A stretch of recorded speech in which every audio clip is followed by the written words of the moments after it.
الماء، پانی کے مسائل. پانی پاک ہے اور پاک کرنے والا ہے، یعنی طہارت کس سے حاصل ہوتی ہے؟ پانی سے. عن ابی ہریرہ رضی اللہ عنہ قال سأل رجل رسول اللہ صلی اللہ علیہ وسلم فقال یا رسول اللہ انا نرکب البحر ونحمل معنا القلیل من الماء فإن تودأنا به عطشنا افنتودأ بماء البحر فقال رسول اللہ صلی اللہ علیہ وسلم هو الطہور ماؤه الحل میتته رواہ احمد و ابو داود والنسائی والترمذی وابن ماجہ.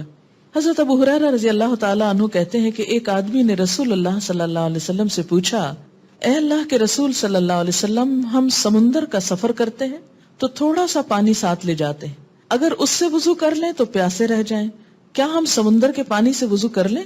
آپ نے فرمایا سمندر کا پانی پاک ہے اور اس میں مرا ہوا جانور مچھلی حلال ہے، یعنی جو سمندر کے اندر ہی مر جائے تو وہ استعمال کی جا سکتی. پاک چیز پانی کا رنگ یا ذائقہ یا دونوں بدل دے تب بھی پانی پاک ہی رہتا ہے. ان ام ہانی رضی اللہ عنہا قالت اغتسل رسول اللہ صلی اللہ علیہ وسلم ہوا ومیمونۃ رضی اللہ عنہا فی قصعۃ فیہا اثر العجین رواہ النسائی. حضرت ام ہانی رضی اللہ تعالی عنہا فرماتی کہ رسول اللہ صلی اللہ علیہ وسلم اور حضرت میمونہ نے ایک ٹب کے پانی سے غسل فرمایا، یعنی جیسے ایک بالٹی سے دونوں نے پانی لیا، پانی میں گندھے ہوئے آٹے کا اثر تھا، یعنی اس ٹب کو دھونے کے لیے اس میں شاید پہلے آٹا گوندھا گیا تھا، اس کو دھونے کے لیے اتنا پانی شاید نہ ہو کیونکہ عرب کے اندر خاص طور پہ پانی کم ہوتا، تو بعض اوقات یہ ہے کہ بہت باریکی سے اگر برتن نہیں دھویا گیا اور اس میں پانی پڑ گیا اور اس سے نہانے کی ضرورت پیش آئی تو انسان نہا سکتا ہے. لیکن یہ کس چیز کے اثر سے؟ پاک چیز، جیسے آٹا پاک ہے، یہ جیسے لیمن ڈراپس ڈال دیتے ہیں آپ نہاتے وقت پانی میں، یا کوئی اور اینٹی سیپٹک چیز ڈال دیتے ہیں، ونیگر ڈال دیتے ہیں، تو ان چیزوں سے، یا بعض اوقات کوئی آئل ڈال دیتے ہیں، تو ایسی چیزیں پانی کو ناپاک نہیں کرتی جب تک وہ خود پاک ہے. اب اس سے کیا ہوتا ہے؟ پانی کی خوشبو بدل جاتی ہے، بعض اوقات رنگ بدل جاتا ہے، بعض اوقات ذائقہ بدل جاتا ہے، تو اس سے پانی ناپاک نہیں ہوتا، اس سے طہارت حاصل کی جا سکتی ہے. بلی کا جھوٹا پانی ناپاک نہیں ہوتا، یعنی اگر ٹب میں سے بلی پانی پی گئی تو اس سے آپ نہا سکتے ہیں. میاں بیوی دونوں بیک وقت ایک ہی برتن کے پانی سے وضو کر سکتے ہیں، یعنی مرد کے پانی میں ہاتھ ڈالنے سے پانی ناپاک نہیں ہوتا کہ اب بیوی اس پانی سے نہا نہیں سکتی، یا عورت کے پانی میں ہاتھ ڈالنے سے پانی ناپاک نہیں ہو جاتا کہ دوسرا نہیں نہا سکتا اس سے. ان عائشہ رضی اللہ عنہا قالت كنت اتودع انا ورسول اللہ صلی اللہ علیہ وسلم من اناء واحد قد اصابت منه الحرة قبل ذلك رواہ ابن ماجہ. حضرت عائشہ رضی اللہ تعالی عنہا فرماتی ہیں کہ میں اور رسول اللہ صلی اللہ علیہ وسلم ایک ہی برتن سے وضو کرتے حالانکہ اس پانی سے بلی پی چکی ہوتی. اسے ابن ماجہ نے روایت کیا ہے. ان ابی قتادہ رضی اللہ عنہ ان رسول اللہ صلی اللہ علیہ وسلم قال فی الحرة انها لیست بنجس انما هي من الطوافین علیکم والطوافات رواہ ابو داود والنسائی والترمذی وابن ماجہ. حضرت ابو قتادہ رضی اللہ تعالی عنہ سے روایت ہے کہ رسول اللہ صلی اللہ علیہ وسلم نے بلی کے بارے میں فرمایا کہ یہ ناپاک نہیں ہے بلکہ تمہارے پاس گھروں میں آتی جاتی رہتی ہے. اسے ابو داود، نسائی، ترمذی، ابن ماجہ نے روایت کیا ہے. استعمال شدہ پانی میں نجاست نہ پڑی ہو تو پاک ہی رہتا ہے. نجاست کا کیا معنی ہے؟ کوئی ڈرٹ یا فلتھ وغیرہ. ان جابر ابن عبد اللہ رضی اللہ عنہما قال جاء رسول اللہ صلی اللہ علیہ وسلم یعودنی وانا مریض لا اعقل فتودأ وصب علی من وضوئه فاقلت رواہ البخاری. حضرت جابر بن عبداللہ رضی اللہ تعالی عنہما کہتے ہیں کہ میں بیماری کی وجہ سے بے ہوش تھا، بخار وغیرہ ہوگا شاید. رسول اللہ صلی اللہ علیہ وسلم میری بیمار پرسی کے لیے تشریف لائے، آپ نے وضو کیا اور وضو سے بچا ہوا پانی مجھ پر ڈال دیا. یعنی جیسے کسی اونچی جگہ پر بیٹھ کے وضو وغیرہ کرتے ہیں، ہاتھ دھوئے، بازو دھوئے، چہرہ دھویا، تو وہ جو پانی بچا وہ پانی صرف جسم کو ٹچ کرنے سے ناپاک نہیں ہو جاتا، اسی پانی کو آپ نے جابر کے اوپر ڈال دیا تو ان کو ہوش آ گیا. اسے بخاری نے روایت کیا ہے. پانی میں نجاست شامل ہو جائے تو پانی ناپاک ہو جاتا ہے. ان جابر رضی اللہ عنہ ان رسول اللہ صلی اللہ علیہ وسلم انہ نہا ان یبال فی الماء الراکد رواہ مسلم. حضرت جابر رضی اللہ تعالی عنہ سے روایت ہے کہ رسول اللہ صلی اللہ علیہ وسلم نے کھڑے پانی میں پیشاب کرنے سے منع فرمایا. کھڑا پانی سے مراد کیا ہے؟ جیسے کسی ٹب میں ہے، بالٹی میں ہے، یا کسی ایسی جگہ پر ہے جو بہہ نہیں رہا، پونڈ ہے لیکن چھوٹا ہے. اسے مسلم نے روایت کیا ہے. آداب الخلاء. خلاء کا لفظی مطلب ہوتا ہے خالی ہونا. مراد اس سے یہ ہے کہ ایسا وقت جس میں انسان تنہا ہو اور اپنی ضرورت جو ایک فطری ضرورت ہے، کال آف نیچر ہے، اس کو پورا کرے. اسلام چونکہ ایک مکمل ضابطۂ حیات ہے، زندگی کے ہر معاملے میں انسان کو رہنمائی دیتا ہے، اس لیے ایسے معاملات میں بھی ایک مسلمان کو تعلیمات دی گئی ہیں.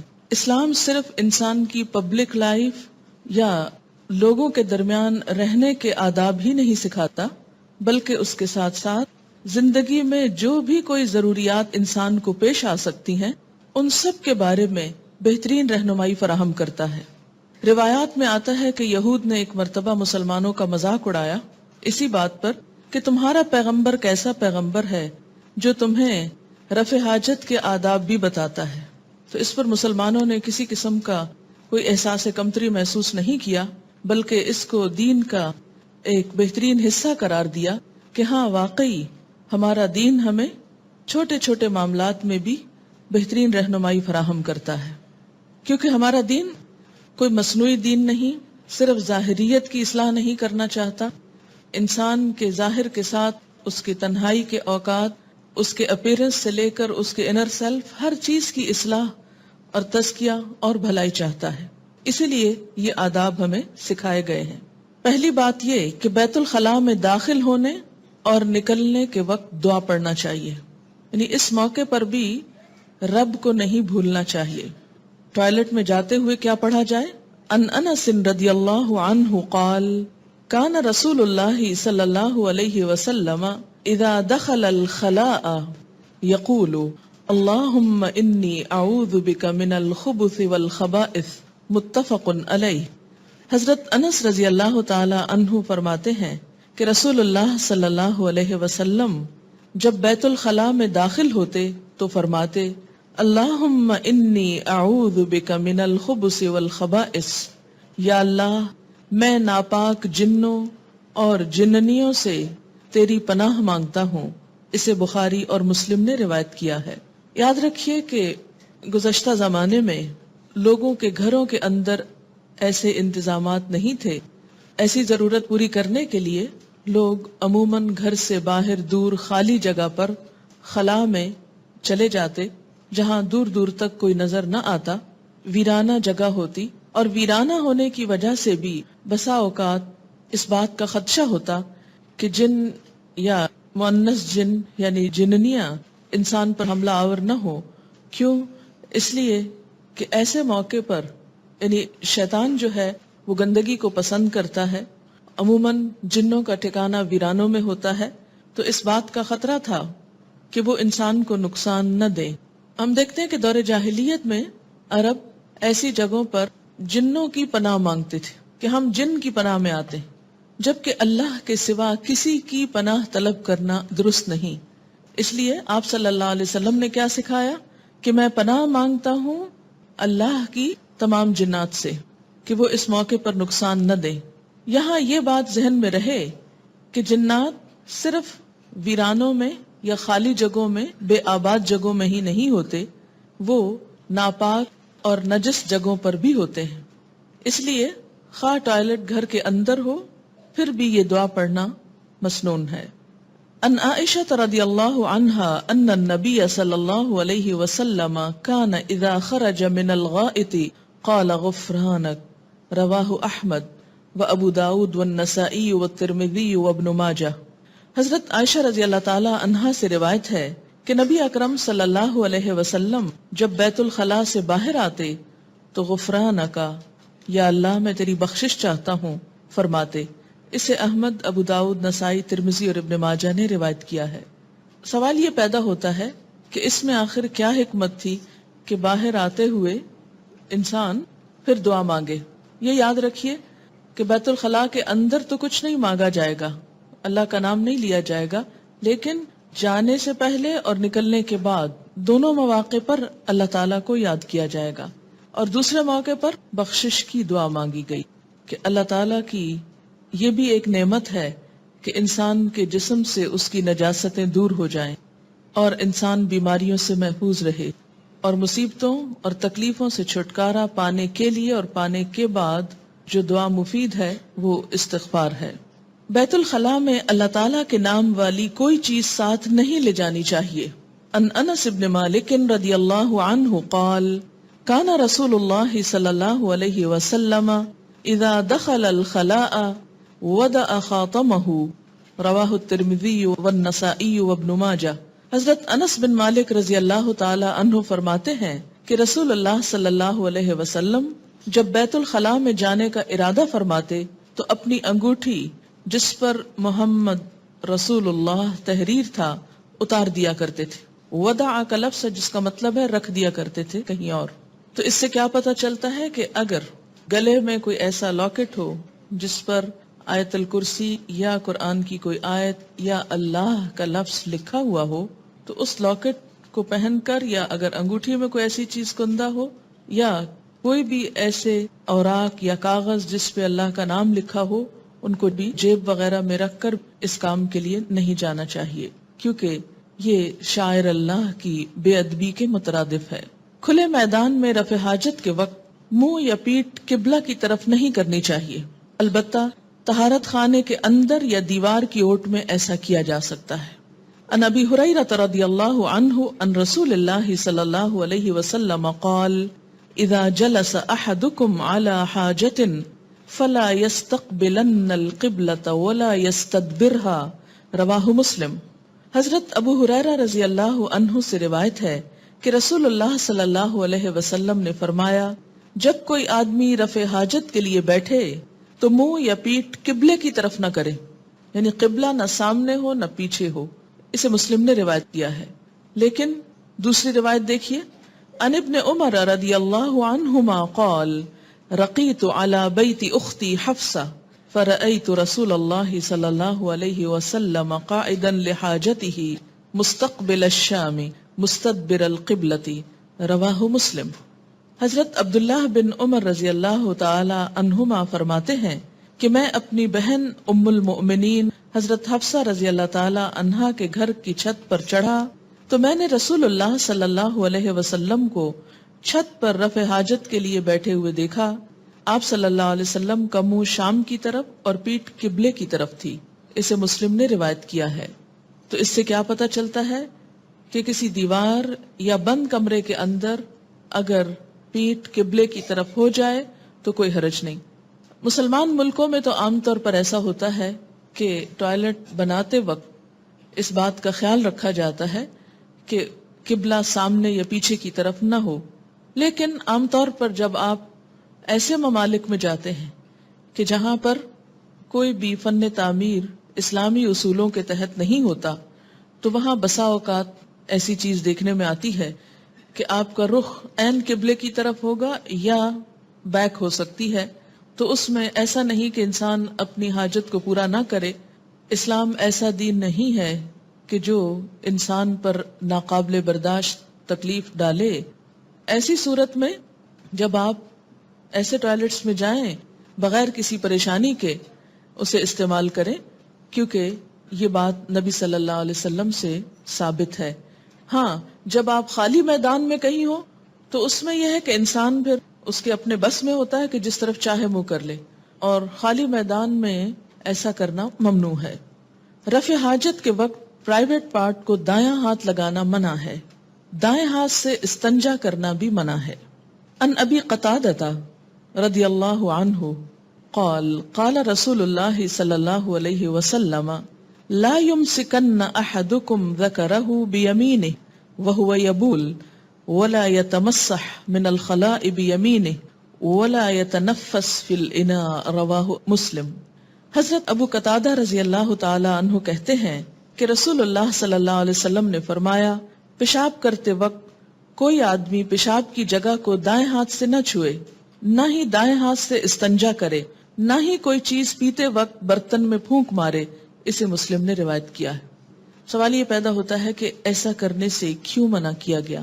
اسلام میں ہر چیز کا ادب سکھایا گیا ہے، اور ایک بنیادی ادب کیا ہے کہ سب اچھے کام، صاف ستھرے کام دائیں ہاتھ سے کیے جائیں، اور نجس کام یا جن چیزوں میں ناپاکی ہے وہ بائیں ہاتھ سے کیے جائیں۔ مثلاً اگر آپ کو ناک صاف کرنا ہے تو بایاں ہاتھ استعمال کریں. استنجا کرنا ہے، اور استنجا کا مطلب کیا ہے کہ اپنے آپ کو واش کرنا ہے رفع حاجت کے بعد، تو بائیں ہاتھ سے نجاست دور کریں. اسی طرح کھانے میں پھونک نہیں مارے. یہ تو آج ہم کو پتا چلا کہ انسان کی پھونک میں کاربن ڈائی آکسائڈ ہے جو ایک زہریلی گیس ہے اور نقصان دہ ہے صحت کے لیے، اس لیے اس کو نہیں پھونکنا چاہیے. لیکن 1400 سال پہلے یہ ادب سکھا دیا گیا کہ کھانے کے اندر مت پھونکو. بہت سے لوگ مسلمان ہوتے ہوئے ان آداب کو ملحوظ نہیں رکھتے اور اسلام کا حسن ختم ہو کر رہ جاتا ہے جو دراصل انسان کی شخصیت میں جھلکتا ہے. کیا گرم چائے ہے تو پھونکے مار مار کے پی رہے ہیں، نوالے کو ٹھنڈا کرنا ہے تو منہ سے ٹھنڈا کر رہے ہیں. یہ حرکتیں کسی مسلمان کی نہیں ہو سکتی. ہمیں خود بھی ان چیزوں سے بچنا چاہیے اور اپنے بچوں کو بھی یہ ادب سکھانا چاہیے. طہارت دائیں طرف سے شروع کرنی چاہیے. ان عائشہ رضی اللہ عنہا قالت ان کان رسول اللہ صلی اللہ علیہ وسلم ليحب التيمن في طهوره اذا تطهر وفي ترجله اذا ترجل وفي انتعاله اذا انتعل. رواہ مسلم. حضرت عائشہ رضی اللہ تعالی عنہا فرماتی ہیں کہ رسول اللہ صلی اللہ علیہ وسلم طہارت کرنے، کنگھا کرنے، جوتا پہننے میں دائیں طرف سے آغاز پسند فرمایا کرتے تھے. اسے مسلم نے روایت کیا ہے. کان رسول اللہ صلی اللہ علیہ وسلم لا يحب التيمن في طهوره اذا تطهر وفي ترجله اذا ترجل وفي انتعاله اذا انتعل. رواہ مسلم.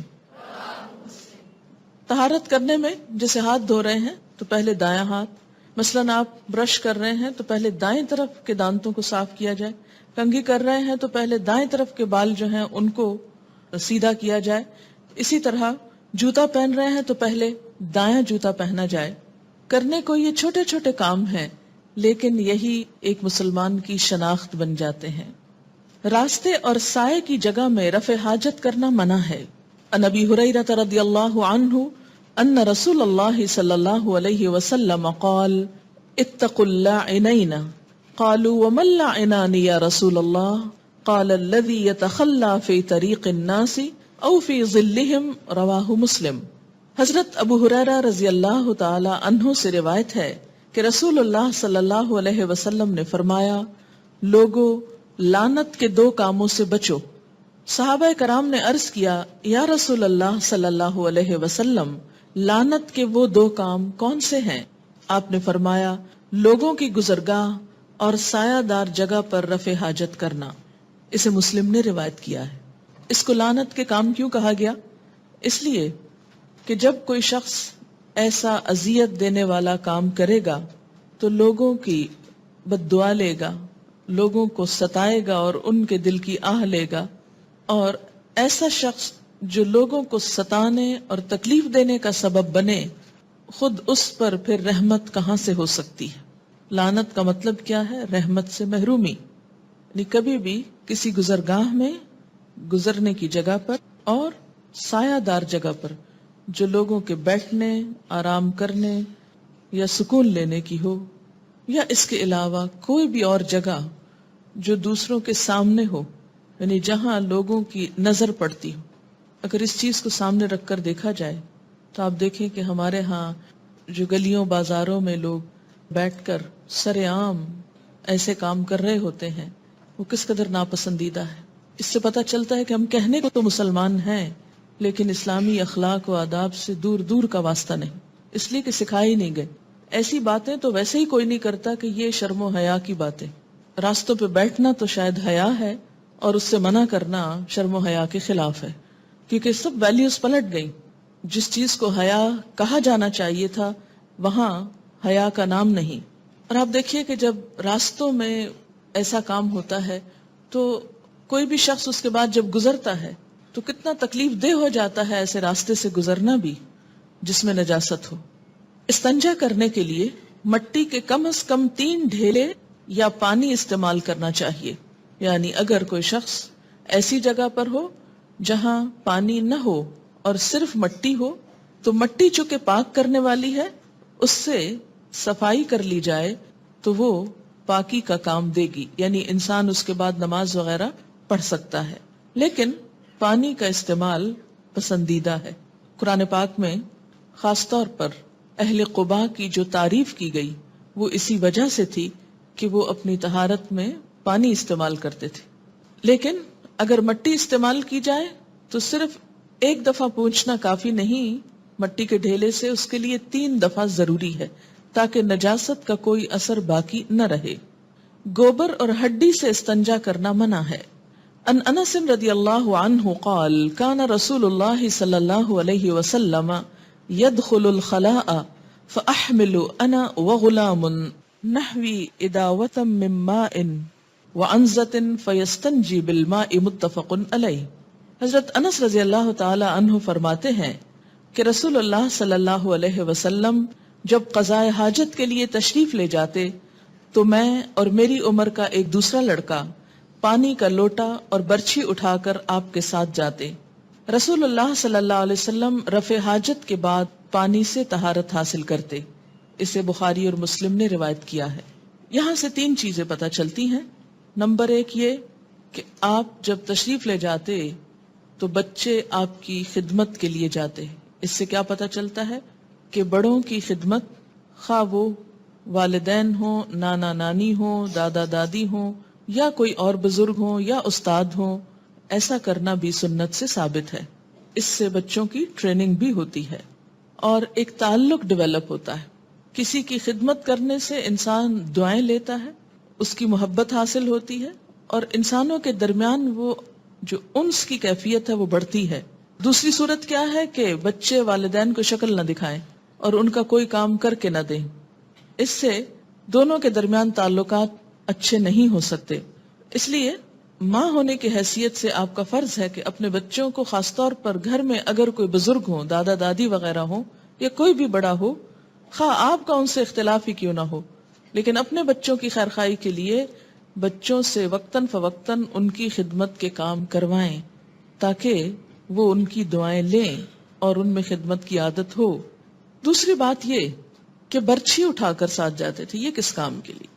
آپ کو معلوم ہے کہ انسان اگر کسی ایسی زمین پر بیٹھتا ہے جو بالکل فلیٹ ہوتی ہے یا سخت ہوتی ہے تو اس سے کیا ہوتا ہے؟ چھینٹے اڑتے ہیں۔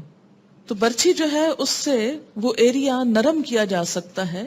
یہ بات ہو رہی ہے جیسے کسی جنگل میں یا کسی باہر کے علاقے میں رفع حاجت کے لیے جانے کے وقت، تو اس سے کیا ہے کہ اگر اس کی نوک زمین پر کچھ مار دی جائے تو وہ ایریا نرم ہو جائے گا۔ دوسرا یہ ہے کہ بعد میں بھی کچھ اور مٹی اٹھا کر اس نجاست کو ڈھکا جا سکتا ہے۔ اس سے یہ مت سمجھے کہ یہ کام وہ بچے کرتے تھے، یہ کام آپ خود کرتے تھے، لیکن صرف لے جانے کی حد تک وہ بچے ساتھ جاتے لے کر۔ برچھی کے 3 مقاصد ہو سکتے ہیں: طہارت کے لیے زمین کھودنا، جانوروں سے بچنے کے لیے، کیونکہ جو لوگ جنگل میں جاتے تھے وہاں پر بسا اوقات سانپ بچھو وغیرہ کا ڈر بھی ہوتا تھا، بسا اوقات اور کسی جانور کا بھی، تو اس سے حفاظت کے لیے بھی استعمال ہوتی۔ اسی طرح پردے کے لیے، یعنی زمین میں گاڑ کے اوپر کپڑا وغیرہ کھڑا کر دیا جاتا۔ ان سلمان رضی اللہ عنہ قال قیل له قد علمکم نبیکم صلی اللہ علیہ وسلم کل شیء حتی الخراءۃ قال فقال اجل لقد نهانا ان نستقبل القبلة لغائط او بول او ان نستنجی بالیمین او ان نستنجی باقل من 3 احجار او ان نستنجی برجیع او بعزم، رواہ مسلم۔ حضرت سلمان فارسی رضی اللہ تعالی عنہ سے کہا گیا از راہ تمسخر، مذاق اڑاتے ہوئے، تمہارے نبی صلی اللہ علیہ وسلم نے تمہیں ہر چیز کی تعلیم دی ہے، حتیٰ کہ پیشاب پخانہ کی بھی۔ یعنی یہ مذاق اڑایا جا رہا تھا کچھ لوگوں کی طرف سے، مسلمانوں کا، کہ یہ کیسا دین ہے، اس میں اتنی گندی باتیں کی جاتی ہیں۔ حضرت سلمان فارسی رضی اللہ تعالی عنہ نے کہا، ہاں، رسول اللہ صلی اللہ علیہ وسلم نے ہمیں رفع حاجت کرتے وقت قبلے کی طرف منہ کرنے سے منع فرمایا، استنجا کرتے وقت دایاں ہاتھ استعمال کرنے سے منع فرمایا، 3 پتھروں سے کم میں استنجا کرنے سے منع فرمایا، نیز گوبر اور ہڈی کے ساتھ استنجا کرنے سے منع فرمایا۔ اسے مسلم نے روایت کیا۔ یعنی بجائے شرمانے کے اور جھجکنے کے اور جھیپنے کے اور شرمندہ ہونے کے، کیا ہے، اس تعلیم کو واضح کر دیا جائے کہ ہاں ہم ایسے مواقع پر بھی نہایت ادب والے لوگ ہیں، بہت سے ایٹیکیٹس جانتے ہیں۔ نماز سے قبل بیت الخلاء سے فارغ ہونا ضروری ہے۔ رفع حاجت کے وقت نماز کھڑی ہو جائے تو پہلے اطمینان سے رفع حاجت سے فارغ ہونا چاہیے، یعنی یہ بھی ادب کے خلاف ہے کہ انسان کو ضرورت کہیں اور جانے کی ہے اور وہ جائے نماز پہ کھڑا ہو جائے اور سارا دھیان اس کا کسی اور طرف ہی رہے، اس سے نماز میں خشوع و خضوع نہیں آ سکتا۔ ان عبد اللہ ابن ارقم قال قال رسول اللہ صلی اللہ علیہ وسلم اذا اراد احدكم الغائط واقیمت الصلاة فلیبدأ به، رواہ ابن ماجہ۔ حضرت عبداللہ بن ارقم رضی اللہ تعالی عنہ کہتے ہیں کہ رسول اللہ صلی اللہ علیہ وسلم نے فرمایا، جب کوئی شخص بیت الخلاء میں آنے کا ارادہ کرے اور ادھر نماز کھڑی ہو جائے تو اسے پہلے بیت الخلاء سے فارغ ہو جانا چاہیے۔ اسے ابن ماجہ نے روایت کیا ہے۔ رفع حاجت کے لیے پردے کا اہتمام ضروری ہے۔ ان انس رضی اللہ عنہ قال کان النبی صلی اللہ علیہ وسلم اذا اراد الحاجۃ لم يرفع ثوبه حتى يدنو من الارض، رواہ الترمذی و ابو داود والدارمی۔ حضرت انس رضی اللہ تعالی عنہ فرماتے ہیں کہ نبی اکرم صلی اللہ علیہ وسلم رفع حاجت کے لیے بیٹھنے لگتے تو زمین کے قریب پہنچ کر کپڑا اٹھاتے، یعنی بیٹھنے کے قریب اپنے آپ سے کپڑا اٹھاتے، کھڑے ہو کر نہیں، تاکہ بے پردگی نہ ہو۔ اسے ترمذی، ابو داؤد اور دارمی نے روایت کیا ہے۔ ان جابر رضی اللہ عنہ قال کان النبی صلی اللہ علیہ وسلم اذا اراد البراز انطلق حتى لا يراه احد، رواہ ابو داؤد۔ حضرت جابر رضی اللہ تعالی عنہ فرماتے ہیں کہ نبی اکرم صلی اللہ علیہ وسلم جب رفع حاجت کا ارادہ فرماتے تو بستی سے اتنے دور نکل جاتے کہ کوئی بھی آپ کو دیکھ نہ پاتا۔ اسے ابو داؤد نے روایت کیا ہے۔ ایسے موقع پر تنہائی اور کسی کے سامنے نہ ہونا یہ بھی مہذب ہونے کی علامت ہے۔ آج کی بہت سی مہذب قومیں اس سے خالی ہیں، اس تہذیب سے، اس سلیقے سے۔ یونیورسٹی میں میری ایک کلیگ تھی، وہ چائنا گئی چھٹیوں میں، سمر میں، واپس آئیں تو میں نے ان سے پوچھا کہ کیسا رہا، تو انہوں نے بتایا کہ باقی تو سب ٹھیک تھا لیکن ایک چیز کی بہت تکلیف تھی، اور وہ یہ کہ سفر کے دوران بعض جگہ پر ایسے پبلک ٹوائلٹس میں جانے کا اتفاق ہوا کہ جہاں پردے کا پوری طرح اہتمام نہیں تھا، اور اس چیز کی بے حد تکلیف ہوتی تھی کیونکہ ان کے ہاں اس قسم کی شرم و حیا کا خاص تصور ہی نہیں تھا۔ لیکن اسلام ایسے مواقع پر یہ ادب سکھاتا ہے کہ انسان دوسروں کے سامنے نہ ہو، اور اس میں ایک حکمت، ایک بات تو شرم و حیا کی ہے ہی، لیکن دوسری حکمت کیا ہے کہ اس سے دوسروں کو اذیت بھی ہوتی ہے، تو دوسروں کو اذیت سے بچایا جائے۔ مٹی کے 3 ڈھیلوں سے استنجا کرنے کے بعد پانی استعمال کرنا ضروری نہیں۔ ان عائشہ رضی اللہ عنہا قالت قال رسول اللہ صلی اللہ علیہ وسلم اذا ذهب احدكم الى الغائط فليذهب معه ب3 احجار يستطيب بهن فانها تجزئ عنه، رواہ احمد و ابو داود والنسائی والدارمی۔ حضرت عائشہ رضی اللہ تعالی عنہا کہتی ہیں کہ رسول اللہ صلی اللہ علیہ وسلم نے فرمایا، جب رفع حاجت کے لیے جاؤ تو مٹی کے 3 ڈھیلے ساتھ لے جاؤ، پانی کی بجائے یہی کافی ہیں، یعنی ڈھیلوں سے مکمل طہارت حاصل ہو جائے گی جس کے بعد نماز پڑھنا جائز ہے، الا یہ کہ اگر پانی ہو تو استعمال کرنا افضل ہے، اگر نہیں تو دل میں کوئی خلش نہ رہے کہ ہم ناپاک ہیں اور ہم نماز نہیں پڑھ سکتے۔ مٹی سے بھی مکمل طہارت حاصل ہو جاتی۔ استنجا اور وضو کے لیے الگ الگ برتن استعمال کرنے چاہیے، یعنی وضو کا لوٹا الگ ہو، استنجے کا لوٹا الگ ہو۔ اور اس کی وجہ کیا ہے؟ بنیادی طور پر کہ ہو سکتا ہے کہ استنجے کا لوٹا کسی وجہ سے نجس ہو گیا ہو، اور اگر اسی میں پانی ڈال کر کلی کر رہے ہیں، ناک میں پانی ڈال رہے ہیں، ہاتھ منہ دھو رہے ہیں، تو ہو سکتا ہے کہ نجاست کا کوئی حصہ جسم کے اندر چلا جائے اور وہ صحت کے لیے بھی نقصان دہ ہو، یا پھر یہ کہ اس سے مکمل طہارت حاصل نہ ہو۔ استنجا کرنے کے بعد ہاتھ پاک کرنے کے لیے کلمہ شہادت پڑھنا سنت سے ثابت نہیں۔ عن ابی ہریرہ رضی اللہ عنہ قال کان النبی صلی اللہ علیہ وسلم اذا اتى الخلاء اتيته بماء في تورة او ركوة فاستنجى ثم مسح يده على الارض ثم اتيته باناء آخر فتودأ رواہ ابو داود۔ حضرت ابو ہریرہ رضی اللہ تعالی عنہ فرماتے ہیں کہ نبی اکرم صلی اللہ علیہ وسلم جب بیت الخلاء کے لیے تشریف لاتے تو میں آپ کو پانی کا لوٹا یا چمڑے کی چھاگل لا کر دیتا۔ آپ صلی اللہ علیہ وسلم استنجا کرتے اور مٹی پر ہاتھ مل کر صاف کرتے، پھر میں آپ کو دوسرے برتن میں پانی دیتا تو آپ وضو فرماتے۔ اسے ابو داؤد نے روایت کیا ہے۔ اس سے بھی کیا پتہ چلتا ہے کہ ایک تو وضو اور استنجے کا برتن الگ الگ، دوسرے اگر صابن میسر نہ ہو، بعض اوقات آپ ایسی جگہ پر ہوتے ہیں کہ جہاں صابن نہیں ہوتا، تو ایسے موقع پر بھی انسان کو ہاتھ صاف کرنے چاہیے، اور اس کے لیے مٹی بہترین جراثیم کش ہے۔ مٹی کے ساتھ ہاتھ رگڑ کر، جیسے برتنوں کے اوپر بسا اوقات لوگ راکھ اور مٹی وغیرہ مل کے ان کو صاف کرتے ہیں، اسی طرح ہاتھوں کے اوپر بھی مٹی مل کے ان کو دھویا جا سکتا ہے۔ رفع حاجت کے دوران بات کرنا منع ہے۔ ان ابن عمر رضی اللہ عنہما ان رجلا مر ورسول اللہ صلی اللہ علیہ وسلم یبول فسلم فلم يرد علیہ، رواہ مسلم۔ حضرت عبداللہ بن عمر رضی اللہ تعالی عنہما سے روایت ہے کہ رسول اللہ صلی اللہ علیہ وسلم پیشاب کر رہے تھے، ایک آدمی کا ادھر سے گزر ہوا، اس نے آپ کو سلام کیا لیکن آپ نے اس کا جواب نہیں دیا۔ اسے مسلم نے روایت کیا ہے۔ رفع حاجت کرنے کے بعد استنجا کرنے سے طہارت حاصل ہو جاتی ہے، وضو کرنا ضروری نہیں، یعنی کر لیا جائے تو اچھا ہے، لیکن اگر کوئی وضو نہیں کر سکتا تو صرف استنجا بھی کافی ہے۔ ان ابن عباس رضی اللہ عنہما یقول كنا عند النبي صلی اللہ علیہ وسلم فجاء من الغائط وأتي بطعام فقيل له ألا تتودأ قال لما للصلاة، رواہ مسلم۔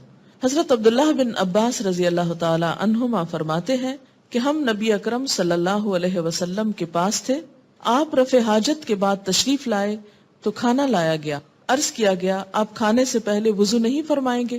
آپ نے ارشاد فرمایا کیا نماز پڑھنا ہے کہ وضو کروں؟ اسے مسلم نے روایت کیا ہے۔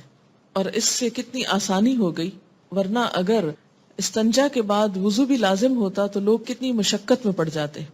رفع حاجت سے طہارت حاصل کرنے کے بعد ہاتھوں کو مٹی یا صابن وغیرہ سے اچھی طرح صاف کرنا چاہیے۔ ان میمونہ رضی اللہ عنہا ان النبی صلی اللہ علیہ وسلم اغتسل من الجنابۃ فغسل فرجہ بیدہ ثم دلک بها الحائط ثم غسلها ثم تودأ وضوءه للصلاة، رواہ البخاری۔ حضرت میمونہ رضی اللہ عنہا ام المومنین سے روایت ہے کہ نبی اکرم صلی اللہ علیہ وسلم نے غسل جنابت شروع کیا تو پہلے اپنے بائیں ہاتھ سے شرمگاہ کو دھویا، پھر وہ ہاتھ دیوار پر رگڑا، کس لیے؟ کیونکہ دیوار مٹی سے لیپی ہوئی تھی، اور مٹی سے رگڑ کر جیسے صابن سے رگڑتے ہیں، پھر اسے پانی سے دھویا، پھر نماز کے وضو کی طرح کا وضو کیا۔ اسے بخاری نے روایت کیا ہے۔ کھڑے ہو کر پیشاب کرنا منع ہے، البتہ بیماری یا تکلیف کے باعث کھڑے ہو کر پیشاب کرنے کی رخصت ہے۔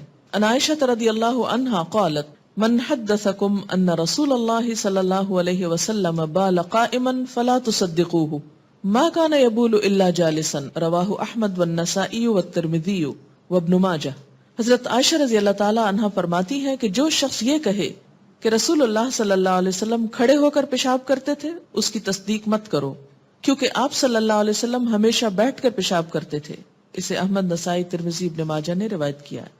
ان حذیفہ قال رأیتنی انا والنبی صلی اللہ علیہ وسلم نتماشى فأتى سباطة قوم خلف حائط فقام كما يقوم احدكم فبال فانتبذت منه فأشار إلي فجئته فقمت عن عقبه حتى فرغ، رواہ البخاری۔ حضرت حذیفہ رضی اللہ تعالی عنہ فرماتے ہیں کہ میں اور نبی اکرم صلی اللہ علیہ وسلم جا رہے تھے کہ ہمارا گزر کسی قوم کے کوڑے کرکٹ کے ڈھیر پر ہوا، تو نبی صلی اللہ علیہ وسلم ایک دیوار کے پیچھے کھڑے ہوئے اور پیشاب کیا، میں آپ سے الگ ہو گیا تو آپ نے اشارے سے مجھے اپنے پاس بلایا تاکہ پردہ ہو جائے، یعنی قریب کھڑا کیا، چنانچہ میں آپ صلی اللہ علیہ وسلم کے پیچھے کھڑا ہو گیا حتیٰ کہ آپ پیشاب سے فارغ ہو گئے. اسے بخاری نے روایت کیا ہے. کھڑے ہو کر پیشاب کرنے کے بارے میں آپ نے منع تو فرمایا، لیکن آپ کا اپنا عمل اس کے خلاف کیوں تھا؟ نعوذ باللہ آپ کے قول و فعل میں تضاد نہ تھا. اس کی ایک وجہ تھی، اور وجہ کیا کہی گئی کہ آپ کے پاؤں میں زخم تھا جس کی وجہ سے آپ کے لیے بیٹھنا ممکن نہ تھا یا بیٹھنے کی وہ جگہ مناسب نہ تھی، اس لیے بوجہ مجبوری آپ کھڑے ہوئے. اس سے کیا پتہ چلتا ہے کہ دین کے اصولوں میں رخصت بھی ہے اور رعایت بھی ہے.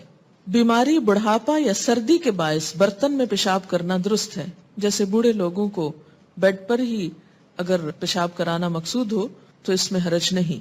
ان امیمہ بنت رقیقہ رضی اللہ عنہا قالت کان للنبی صلی اللہ علیہ وسلم قدح من ایدان تحت سریرہ یبول فیہ باللیل، رواہ ابو داود والنسائی. حضرت امیمہ بنت رقیقہ رضی اللہ عنہما فرماتی ہیں کہ رسول اللہ صلی اللہ علیہ وسلم کی چارپائی کے نیچے ایک لکڑی کا پیالہ رکھا رہتا جس میں آپ صلی اللہ علیہ وسلم رات کے وقت پیشاب کیا کرتے تھے، یعنی دور جنگل میں نہیں جاتے یا گھر سے باہر نہیں جاتے.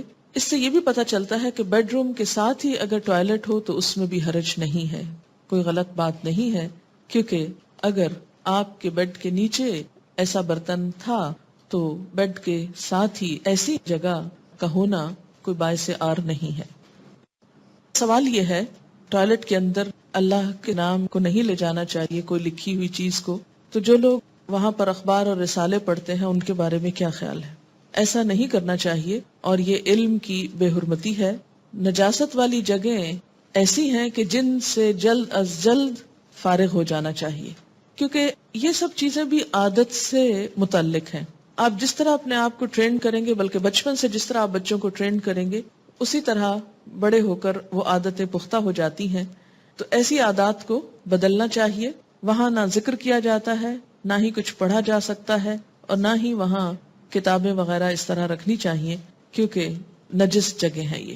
ان کا سوال ہے اگر کوئی بچہ بچپن سے لیفٹ ہینڈڈ ہو تو اس کے بارے میں کیا حکم ہے؟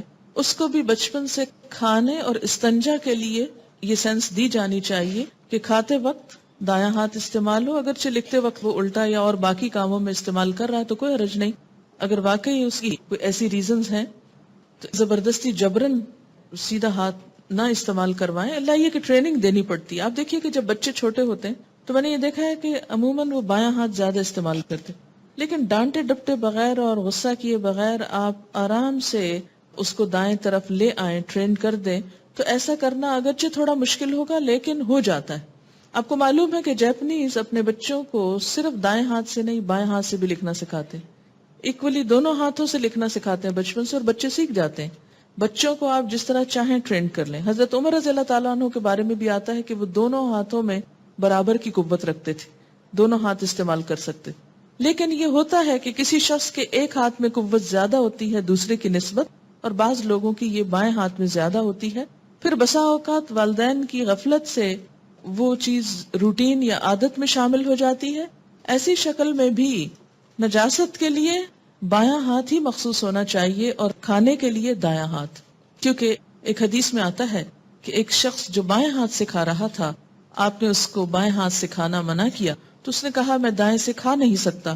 تو آپ ناراض ہوئے اور فرمایا خدا کرے کبھی نہ کھا سکو. اور پھر کہا جاتا ہے کہ وہ شخص مرتے دم تک اپنا دایاں ہاتھ منہ تک نہ لے جا سکا. تو اس سے پتہ چلتا ہے کہ نبی صلی اللہ علیہ وسلم نے اس چیز کو بہت سخت ناپسند کیا کہ کھانے کے وقت بایاں ہاتھ استعمال کیا جائے. یہ جو ٹوائلٹس ہیں یا نجس جگہ ہیں یہ شیطان کی آماج گاہیں بھی ہوتی ہیں، اور اس کے علاوہ ناپسندیدہ جگہ بھی ہیں. ایسی جگہوں پر بلا ضرورت بہت دیر بیٹھے رہنا یہ درست نہیں ہے، کیونکہ جادوگر عموماً نجس چیزوں کا استعمال کرتے ہیں جادو میں، اور جنات کا حملہ بھی یہیں پر ہوتا ہے. انگزائٹی وغیرہ کے امراض پیدا ہو سکتے ہیں. اس لیے وہاں بیٹھ کر کوئی بھی اور کام کرنا، صرف پڑھنا نہیں بلکہ کچھ اور کرنے بیٹھ جانا، یہ بھی درست نہیں. جتنا جلدی انسان فارغ ہو اور باہر نکلے. اس سے دوسرے بھی اذیت سے بچتے ہیں. بسا اوقات ایک گھر میں بہت ٹوائلٹ نہیں ہوتے، ایک شخص گیا اور اس کو عادت ہے آدھا گھنٹہ لگانے کی اور دوسرا باہر تکلیف اٹھا رہا ہے، تو کس قدر ناپسندیدہ بات ہے. ہسبینڈ اینڈ وائف میں بعض اوقات صرف کلیشز اس بات پر ہو جاتے ہیں کہ ایک جو ہے وہ بہت زیادہ ٹائم اس میں استعمال کرتا ہے اور دوسروں کو بلا وجہ اذیت میں مبتلا کرتا ہے. تو اس میں یہ ہے کہ جتنا جلدی انسان ان چیزوں سے فارغ ہو تو بہتر ہے. دیکھیں کہ مسلم شاور ہو تو ہاتھ سے استنجا کرنا ضروری ہے یا نہیں؟ صرف شاور سے کیسے استنجا ہو سکتا ہے؟ نجاست کو محسوس کرنا اور پھر اس کو صاف کرنا اور اس کا اطمینان کرنا کہ جسم پر کوئی نجاست باقی نہیں رہی، یہ ضروری ہے. اگر بیڈ کے نیچے ہی پیالہ رکھا گیا تو طہارت کیسے ہوگی؟ اس میں یہ ہے کہ طہارت کے دو طریقے ہیں، مٹی کے ڈھیلے بھی اور پانی بھی. تو ہو سکتا ہے کہ پانی استعمال کرتے ہوں تھوڑا سا، یا یہ کہ مٹی کے ڈھیلے بھی پاس رکھے ہوئے ہوں. آج کے دور میں جیسے ٹیشو پیپر وغیرہ استعمال کیا جا سکتا ہے. اذان کے وقت بیت الخلاء میں جا سکتے ہیں. دیکھیے کہ بیت الخلاء میں ضرورت کے وقت ہی جا سکتے ہیں، اور اگر ضرورت پیش آ گئی ہے تو اس سے کوئی فرق نہیں پڑتا کہ اذان ہو رہی ہے یا کسی مسجد میں درود شریف پڑھا جا رہا ہے یا کہیں تلاوت ہو رہی ہے. کوئی بھی چیز بیت الخلاء میں جانے کو مانے نہیں ہے. بس یہ ہے کہ وہاں آپ ساتھ اس کا جواب نہیں دیں گے، یعنی اذان کا جواب وہاں نہیں دیں گے. جیسے سلام کا جواب آپ نے نہیں دیا تو اذان کا جواب بھی نہیں دیں گے. ٹھیک ہے. انہوں نے سوال کیا ہے کہ اس کی لاجک کیا ہے کہ وہاں بات کرنا منع ہے. پہلی بات تو یہ ہے کہ دین کی بہت سی چیزوں میں اگر لاجک سمجھ نہ بھی آئے تو حکم پر عمل کرنا ضروری ہے. لیکن یہ کہ مسلمان ہونے کی حیثیت سے کوئی حرج بھی نہیں کہ انسان مختلف احکامات کی حکمت جاننے کی کوشش کرے. آپ دیکھیے کہ سلام کا جواب دینا منع، اذان کا جواب دینا منع، کوئی پڑھنے کی چیز لے جانا منع، یہ سب چیزیں کیا بتاتی ہیں؟ کہ صرف کام سے جاؤ اور کام کے بعد واپس آؤ اور وہاں گھر بنا کے مت بیٹھ جاؤ. ہاں، مومن پاکیزگی کو پسند کرتا ہے، گندی جگہوں سے اس کو کوئی دلچسپی نہیں ہوتی.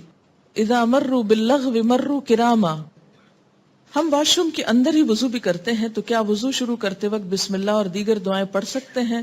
منہ ہلائے بغیر دل کے اندر ہی دعا پڑھ لیں. اس میں ایسا ہے کہ آج کل کے جو واش رومز ہیں جن میں کوئی نجاست سامنے نہیں ہوتی اور سب کچھ پانی سے بہا دیا جاتا ہے، تو جب نجاست باقی نہیں رہتی تو باقی اگر اس جگہ کو نہانے کے لیے استعمال کیا جا رہا ہے، جو وضو کے لیے استعمال کی جا رہی ہے، اور وضو سے پہلے اگر دعا پڑھی جا رہی ہے اور بعد میں، تو اس میں حرج نہیں ہے. ہاں، اگر نجاست وہاں موجود ہے کسی بھی طرح تو اس صورت میں آپ نہیں پڑھیں گے، کیونکہ اللہ کا نام پاکیزہ ہے اور پاکیزہ جگہ پر ہی لینا چاہیے. انہوں نے ایک دو حکمت اور بھی بیان کی ہے، اور وہ یہ کہ انسان کے جسم سے جو فاسد مادے نکلتے ہیں اس میں مختلف قسم کے ہارمفل بیکٹیریا شامل ہوتے ہیں. اگر انسان ایسی جگہوں پر بہت دیر بیٹھا رہتا ہے تو اس بات کا احتمال ہے کہ ہوا کے ساتھ وہ بیکٹیریا اور وائرس شامل ہو کر دوبارہ انسان کی ناک کے راستے انسان کے جسم میں جائیں اور اس کو تکلیف دیں. دوسرا یہ کہ پیشاب کے اندر ایسڈ بھی ہوتا ہے، اور وہ جب جسم کو بہت دیر تک لگا رہتا ہے اور اس کو دھویا نہیں جاتا تو وہ بھی بیماری اور تکلیف کا سبب بنتا ہے. تو اس لیے کیا حکم ہے کہ ایسی اذیتوں سے، نجاستوں سے فارغ ہو کر اپنے آپ کو پاک کرو، صاف کرو اور فوراً وہاں سے ہٹ جاؤ. پھر آپ دیکھیے کہ مسلمان کو زیادہ دیر تک تنہائی میں بھی ننگے بیٹھنے سے منع کیا گیا ہے. واش رومز میں الماریاں اور ڈریسنگ کا سامان بھی ہوتا ہے، بچے بھی جاتے ہیں، ان کو تیار کرتے وقت باتیں بھی ہو جاتی، تو کیا یہ غلط ہے؟ جیسے کہ پہلے میں نے عرض کیا کہ اگر ٹوائلٹ صاف ہے، آپ نے ڈھک دیا اس کو، سیٹ اوپر ڈال دی اور اس کے بعد آپ باقی کام وہاں کر رہے ہیں، تو وہ اب کیا ہو گیا؟ ایک عام کمرے کی طرح ہی ہو گئی. بالکل ایسے جیسے آپ صلی اللہ علیہ وسلم کے بیڈ کے نیچے پاٹ تھا، تو اگر وہ پاٹ اٹھا لیا جاتا ہے تو وہ ایک عام بیڈ روم کی طرح ہو جاتا ہے. اسی طرح اگر نجاست ختم ہو جاتی، وہاں سے بالکل صاف کر دی جاتی ہے، ایگزاسٹ چل رہا ہے، کسی قسم کی کوئی بھی وہاں گندی چیز نہ اسمیل کی شکل میں ہے نہ کسی اور شکل میں، تو اسی جگہ کو دوسری چیزوں کے رکھنے، اٹھانے اور بات کرنے کے لیے استعمال کیا جا سکتا ہے. کہتے ہیں کہ بعض اوقات بیت الخلاء میں بھی بے دھیانی میں ذکر میں زبان چلتی جاتی ہے، تو ایسا کیا کیا جائے؟ جو کام بے دھیانی میں ہو جائے وہ تو اللہ تعالیٰ معاف کر دیتے ہیں، اور شیطان بھی عام طور پر ذکر بھلواتا ہے اور وہاں زیادہ یاد کرواتا ہے. شاید انسان تنہا ہوتا ہے. اگر بیت الخلاء کے اندر اللہ کا نام نہیں لینا چاہیے تو کیا کپڑے اتارتے وقت بسم اللہ پڑھی جائے گی؟ اتارنے سے پہلے پڑھی جائے گی. اور کپڑوں کا بھی حکم یہی ہے کہ بہت دیر اتار کر بغیر لباس کے نہ بیٹھا جائے. گوبر اور ہڈی کے استعمال کی ممانعت کیوں کہی گئی؟ ان دونوں میں جذب کی صلاحیت نہیں ہوتی. گوبر کو ایندھن کے طور پر استعمال کیا جاتا ہے، اکثر ان میں کیڑے پڑ جاتے ہیں جو نقصان دہ ہو سکتے ہیں اور وہ جسم کے اندر بھی جا سکتے ہیں. اسی طرح یہ کہ ہڈی کے بارے میں آپ صلی اللہ علیہ وسلم نے فرمایا کہ وہ تمہارے جن بھائیوں کی غذا ہے، یعنی انسان جیسے گوشت کھا کے ہڈی پھینک دیتا ہے تو جنات اس کو بطور غذا استعمال کرتے ہیں، تو اس کو ناپاک نہیں کرنا چاہیے۔ پبلک ٹوائلٹس میں عام طور پر باہر کے ملکوں میں پانی نہیں ہوتا، تو پھر کیا کیا جائے؟ اس کے 2-3 طریقے ہیں۔ ایک تو یہ کہ پیپسی کا کین وغیرہ جو ہوتا ہے یہ عام طور پر خالی مل بھی جاتا ہے، یا یہ کہ عموماً کوئی بھی سافٹ ڈرنک پینے کے بعد انسان اس کو تھوڑا سنبھال لے اور بیٹھنے سے پہلے کچھ نہ کچھ پانی ساتھ لے جائے، اس سے وہ باہر گرنے کا بھی اندیشہ نہیں ہوتا۔ اس سے پہلے ٹیشو سے اپنے آپ کو اچھی طرح صاف کر لے اور پھر واش کر لے۔ لیکن اگر کہیں کچھ بھی نہ ہو تو خالی ٹیشو سے بھی اگر ساری نجاست جذب ہو گئی ہے تو ٹھیک ہے، لیکن یاد رکھیے کہ ٹیشو کی ساخت اور صلاحیت اور مٹی میں فرق ہے۔ مٹی مکمل طور پہ پاک کر دیتی، جبکہ ٹیشو مکمل طور پہ پاک نہیں کرتا۔ اس سے پھر بھی جسم کے اندر کچھ نہ کچھ چیزیں رہ جاتی، یعنی پہلے بھی آپ کو بتایا گیا تھا کہ مٹی کے اندر کچھ ایسے بیکٹیریاز ہوتے ہیں کہ جو اس نجاست کو ختم کرنے کا سبب بنتے ہیں۔ تیمم کے اندر یہ حکمت بتائی گئی تھی آپ، ایکٹینومائسیٹس مٹی کے اندر ہوتے ہیں جو نجاست کو صاف کرنے کا سبب بنتے ہیں، لیکن ٹیشو پیپر کے اندر ایسی چیز نہیں ہوتی۔ اس لیے ان دونوں کی ماہیت میں فرق ہے۔ اگرچہ بوقت ضرورت جب کچھ اور میسر نہیں اور صرف ٹیشو ہے تو صاف کر لیجئے اور نماز نہیں چھوڑیے، نماز پڑھ لیجئے، آپ نماز ہو جائے گی، کیونکہ یہ رخصت ہے کہ اگر کسی شخص کے پاس دوسرا لباس نہیں اور ایک ہی لباس ہے اور وہ نجس ہے اور سخت مجبوری ہے تو وہ نماز نہیں چھوڑے گا، وہ اس لباس میں بھی نماز پڑھے گا۔ ان کا سوال یہ ہے کہ اگر پیالہ خالی چھوڑ دیا جائے اور اس سے پورے کمرے میں جرمز پھیل جائیں گے تو یہ ہے کہ پیالہ ڈھکا بھی تو جا سکتا ہے نا، ٹھیک ہے؟ یعنی آپ صلی اللہ علیہ وسلم کے اندر جتنی طہارت اور پاکیزگی تھی وہ شاید دنیا کے کسی اور انسان کے اندر ہو۔ قرآن پاک میں آپ صلی اللہ علیہ وسلم کو مخاطب کر کے فرمایا گیا وَالرُّجْزَ فَاهْجُرْ، گندگی کو چھوڑ دیجیے۔ اگر فجر کی نماز میں آنکھ ذرا دیر سے کھلے کہ نماز کا وقت نکلا جا رہا ہے اور واش روم بھی جانا ضروری ہے، اور واش روم میں دیر لگنے کا احتمال بھی ہے، نماز کا ٹائم نکل جائے اور واش روم سے فارغ نہ ہو تو صرف جلدی میں وضو کر کے نماز پڑھنے کھڑے ہو جائیں، تو پھر کیا ایسا کرنا درست ہے؟ دیکھ لیجئے، اگر قابل برداشت ہے تو درست ہے، اور اگر آپ سمجھیں کہ آپ نماز میں نجس ہو جائیں گے تو پھر ایسی صورت میں اپنے اوپر ناروا بوجھ نہ ڈالیے اور آئندہ سے رات کو جلدی سوئیے تاکہ صبح آنکھ جلدی کھلے۔ کچھ لوگوں کو فون پر بھی بات کرنے کی عادت ہوتی ہے واش رومز میں، وہ کارڈلیس ساتھ لے جاتے ہیں، ایسا کرنا ناپسندیدہ ہے۔ میں نہاتے وقت پہلے میوزک سنا کرتی تھی، کیا اب اسماء الحسنی سن سکتی ہوں؟ نہیں، کچھ بھی نہیں سنیں گی آپ، بس اپنا کام ختم کریں گی اور جلدی باہر آئیں گی۔ کموڈ کے استعمال میں کوئی حرج نہیں ہے، کہیں ایسا منع نہیں کیا گیا، یہ ہے کہ صرف نجاست سے بچنا ضروری ہے، خواہ کموڈ ہو یا دوسرا WC ہو۔ گلے میں خانہ کعبہ کا لاکٹ پہن کر جایا جا سکتا ہے۔ آپ کو پتا ہے کہ خانہ کعبہ بھی شاعر اللہ میں سے ہے نا؟ اس کا احترام بھی ضروری ہے، تو ایسے لاکٹ صرف زینت کے مواقع پر پہنی اور باقی اوقات میں اتار دیجیے۔ رفع حاجت کے لیے پردے کا اہتمام ضروری ہے، اس کی 2 حکمتیں ہو سکتی ہیں، ایک تو حیا کا تقاضا، دوسرے انسان اور جانور کا فرق بھی۔ جانوروں میں سے بھی بعض ہر جگہ نجاست نہیں بکھیرتے، بہت سمجھدار ہوتے ہیں، لیکن کچھ پرندے وغیرہ یہ نہیں دیکھتے کسی کا سر ہے یا کپڑا ہے یا کیا ہے، وہ شروع ہو جاتے ہیں۔ ایسی جگہوں پر کوئی بات نہ کرنے کی ایک وجہ یہ بھی ہے کہ فرشتے جو ہیں حفاظت کے اور دوسرے فرشتے وہ اس وقت ساتھ چھوڑ دیتے ہیں، تو اس وقت زیادہ دیر لگانا اپنے آپ کو حفاظت سے محروم کرنا ہے، اسی وجہ سے پھر جنات کا حملہ بھی ہوتا ہے نا۔ کیا تسبیح جیب میں رکھ کر باتھ روم جا سکتے ہیں؟ کیا تسبیح شاعر اللہ میں سے ہے؟ وہ تو صرف گننے کا ایک آلہ ہے۔ یاد رکھیے کہ شاعر اللہ صرف وہ ہیں کہ جن کو اللہ تعالیٰ نے خود شاعر بنایا ہے، مثلاً قرآن پاک ہے یا پھر مساجد ہیں یا پھر اسی قسم کی اور چیزیں، جو آلات ہیں وہ شاعر نہیں ہیں۔ ان کا جواب بہت اچھے، کہتے ہیں ہم انگلیوں پہ بھی تسبیح پڑھتے ہیں، پھر انگلیاں بھی تو ساتھ لے جاتے ہیں۔ بیسیکلی جو بنیادی فرق ہے وہ کیا ہے کہ ہمیں منع کیا گیا ہے لکھی ہوئی چیز لے جانے سے، ٹھیک ہے؟ خانہ کعبہ کی بات ہوئی تھی، اب آپ کہیں گے وہ تو لکھی چیز نہیں، لیکن خانہ کعبہ ماڈل ہے، اللہ نے جس کو اپنا گھر کہہ دیا اس لیے اس کی بات کچھ اور ہے، اس کے گرد تو طواف بھی کیا جاتا ہے۔ اس کے ماڈل کو لے جانا اور ایک عام بیڈ کو لے جانا یہ 2 مختلف چیزیں ہیں۔ سوال ہے بعض اوقات بیت الخلاء جانے کے بعد دعا یاد آتی ہے، اس پر کیا کریں؟ کیا اندر پڑھیں گے؟ پھر جو بھول گیا سو بھول گیا، جو ہو چکا سو ہو چکا، اندر بیٹھ کر دعا نہیں پڑھی جائے گی، ٹھیک ٹھیک ہے. کبھی کبھی باتھ روم میں اذان کی آواز آتی ہے, خود بخود بے خیالی میں جواب دے دیتے ہیں, کیا یہ غلط ہے؟ بے خیالی بے دھیانی معاف ہے. حکم کیا ہے کہ جب کوئی چیز انسان بھول جائے تو جو ہی یاد آئے تو انسان اپنی اصلاح کر لے. مثلا نماز کے بارے میں آتا ہے کہ جب کوئی تم میں سے نماز پڑھنا بھول جائے تو جب یاد آئے پڑھ لے. ہاں, کلمہ طیبہ پڑھنا نہاتے وقت, یہ ہمارے یہاں ایک عام رواج ہے. اور عموماً یہ ایک تصور پایا جاتا ہے کہ جب تک نہانے کے بعد یا نہاتے وقت شاید کلمہ طیبہ نہ پڑھا جائے اس وقت تک انسان پاک نہیں ہوتا, اور خصوصاً اگر ناپاکی سے نہانا ہو. ایسی کوئی بھی چیز سنت میں موجود نہیں ہے. طہارت نیت کے ساتھ ہے, نہ کہ زبان سے کچھ لفظ بولنے کے ساتھ. کلمہ طیبہ سے جو پاکی حاصل ہوتی ہے وہ دل کی ہے, نہ کہ جسم کی. جسم کی پاکیزگی کے لیے پانی ہے, مٹی ہے. ازالت النجاسہ, نجاست دور کرنا. نجاست کیا ہوتی؟ امپیورٹی, گندگی. غلاظت اور نجاست دور کرنے کے لیے بایاں ہاتھ استعمال کرنا چاہیے.